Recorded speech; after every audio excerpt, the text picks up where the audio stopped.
Hi, this is Dr. Shannon Tran, empowerment coach and author of Making Happiness Last.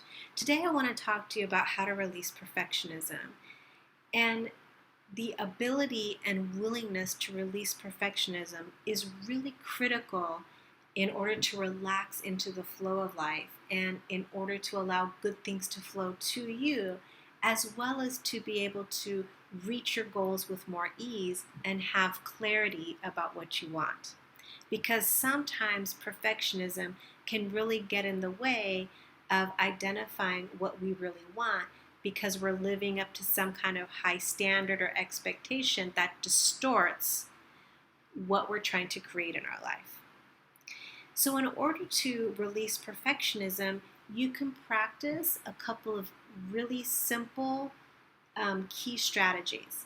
The first is to develop some awareness into some of the thinking styles and behavioral patterns that come with perfectionism. And so a common thinking pattern is the idea that it's not good enough or it didn't go your way, and so you're just going to kind of give up or stop trying, or it means that it's not working. So you're looking for that kind of all or nothing thinking, or that kind of thinking that suggests that it has to be perfect or it has to be a certain way in order for something to work. And that's just not true, right? There's infinite amount of ways for something to work. And so you've got to really catch yourself when you're getting caught up in that perfectionism. So be aware, notice your self-talk and notice the things that come out of your mouth and what you say, especially during the times when you're being challenged. Because it's the times that you're being challenged that you're really going to notice your mindset. So I know for myself, when I'm challenged in a situation, I might hear myself say, oh, I can't handle this, or I can't do this, or this is too hard, or I don't like this. So when I catch myself saying those things, I really try to practice softening it up by saying, okay, I'm having that feeling right now. How can I soften this a little bit so there's less distress over it? Or I might even say, what thoughts am I having that is generating this reaction? So really just kind of noticing and really paying attention to your self-talk can make a huge difference. The next thing that you can do is really be able to notice how you react when you make a mistake. So no one likes to make mistakes, right? And we, especially perfectionists, because we think we have to perform at a certain high standard. And so a lot of perfectionists, they'll either hide their mistakes or they don't want to admit to them because they're concerned that if people see their mistakes that they're not going to like them anymore or approve of them, or they may withdraw their love, or there's all kinds of assumptions that we make when we're afraid to admit to our mistakes. So I want to really just invite you to consider that everyone makes mistakes. And really, your job is not to be perfect. Your job is really just to know yourself better and to have some compassion and understanding for yourself so that you can really create what you want with other people and in your life. And it's really hard to do that when you think you have to be perfect. So part of it is, having some courage to even say to yourself, okay, you know what? I made a mistake. It wasn't perfect, but it's okay. It's good enough. And as you can do that and you can take a step back, you'll be less judgmental about yourself and others. And that in itself will help you relax a little bit more, right? So when you're not having to perform all the time, you can relax. When you can just accept yourself when you made a mistake and step back and see how you can learn from it, that'll help you relax a lot, and it'll help ease you into getting whatever support you might need. So that's the other thing I want to speak to, especially for perfectionists, is to learn to ask for help and to learn to ask for support when you need it. Because I have found that for people who struggle with perfectionism, because they're hiding their mistakes, they don't want to admit when when they need help, because it's hard to feel vulnerable. And so I want to invite you to just, find someone that you can trust, or find someone that you feel safe with, where if you share your mistake, they're going to be compassionate with you.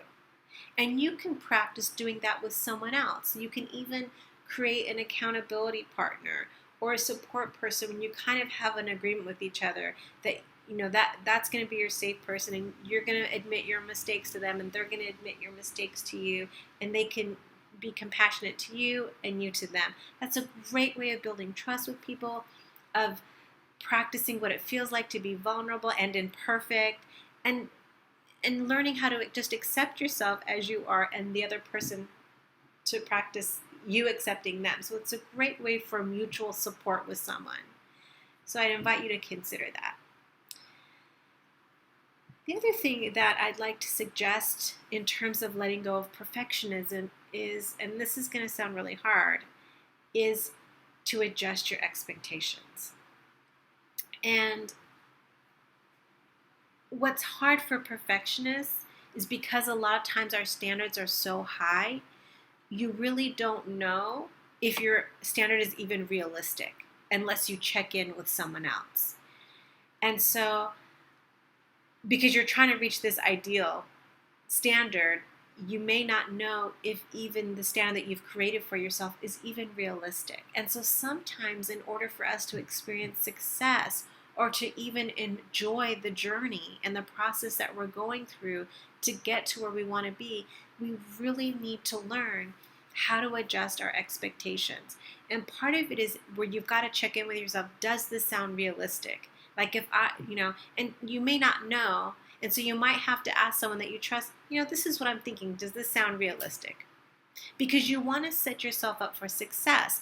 And so many times with perfectionists, they set such a high standard that you can never meet it, right? So if you have this metric that you can never meet, then you'll never experience that sense of achievement, and you'll constantly feel like you're falling short. So it's so critical that you learn how to make sure that you're setting up some standards that are achievable and that are doable and that you can measure so you can see your progress. And then when you achieve them, if you feel like you can do more, then you can level up. So when you're creating goals, really make sure that you're creating goals from a place of something that you feel is a stretch but still achievable. So for example, let's say I wanted to lose 10 pounds. Instead of just focusing on the certain weight you want to be, you may want to start with, okay, I'd like to just lose 2 pounds by a certain amount of time. And then once you achieve that 2-pound goal, then you can work your way up to like a 4-pound goal, a 5-pound goal.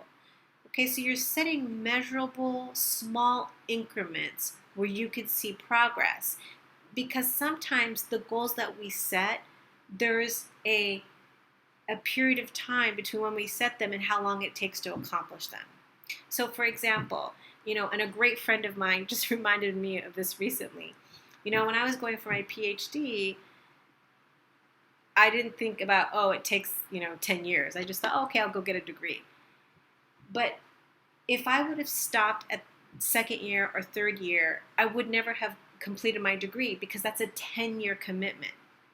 So part of it is in school, you'll get a grade, or you'll pass, the semester, and that's how you know. In life, it doesn't always work that way, because in life, it's not like in school where you're going to get a grade, or you're going to say, okay, here's your certificate that says that you've passed. So in real life, we have to create measurable ways that show us that we're making progress, especially of those goals that are going to take a longer period of time. And so I encourage you that if you're creating goals, that you create things that what we call short-term goals and long-term goals. And I can talk more about that in another follow-up video. So adjust your standards. The other thing that you want to learn to do is create balance in your life. A lot of perfectionists, they get caught up in doing. They love to be productive, okay? And so what they need to learn is how to relax. They need to learn how to, not read a book, not listen to, some kind of self-help program, which is ironic because I'm teaching you that right now. So I'm going to invite you that when this is over, please go and enjoy yourself. But to just have fun, whatever that means for you. So, I don't know, going for a walk. I just went with my family to an amusement park, and that was a lot of fun. I got to go on some rides and things like that. So finding, something that excites you, something that you find enjoyable, whatever that may be for you. If you're like Star Trek, go to, I don't know, one of those Star Trek events and you can get the cool shirt and things like that. Or if you like, stamp collections or museums or things like that, but really making sure that you have balance in your life. So you're balanced with not only the things that you do to be productive, but also in relaxing and enjoying yourself.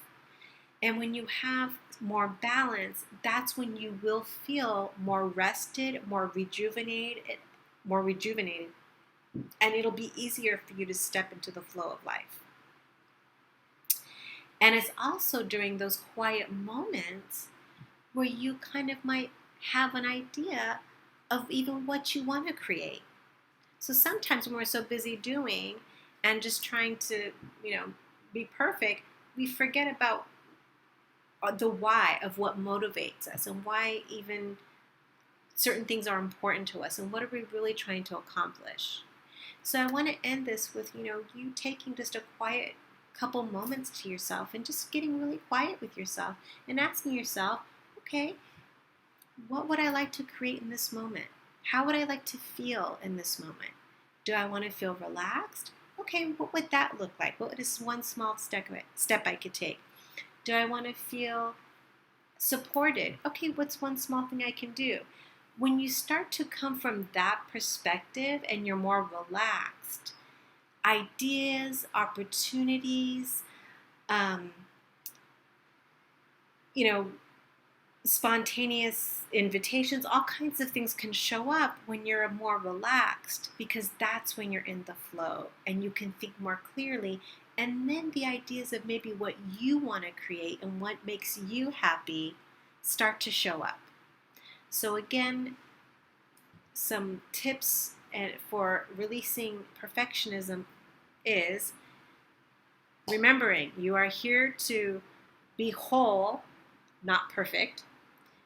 You are here to have different experiences in life, and your job is to figure out what you want to experience. And as you get quiet, you will be able to identify what that is for you. And there's a lot of support out there on how to do that. But for now, I just want to encourage you to be gentle with yourself. Learn to just relax. Learn to let go of thinking that things have to be perfect. Learn to let go of thinking that things have to show up in a certain way. Learn to let go of having unrealistic standards. So just kind of take a deep breath, get grounded, step back, and just really come from the place of, how would I like to feel about myself? How would I like to feel about my life? And then just choose one area where you want to start. So if you want to start in the area of your job or career, you can get quietly and just think about that and how would you like to feel and what would you like to experience. If it's your home life, you can get quiet, take a step back, and think about that, and then apply some of the things that I told you. Choose an area and ask yourself, in this area of my life, what do I say to myself about it? If you're constantly saying, oh, it's too stressful or it's not good enough, that's going to give you an idea that there's some unhealthy thinking patterns there that probably need to change.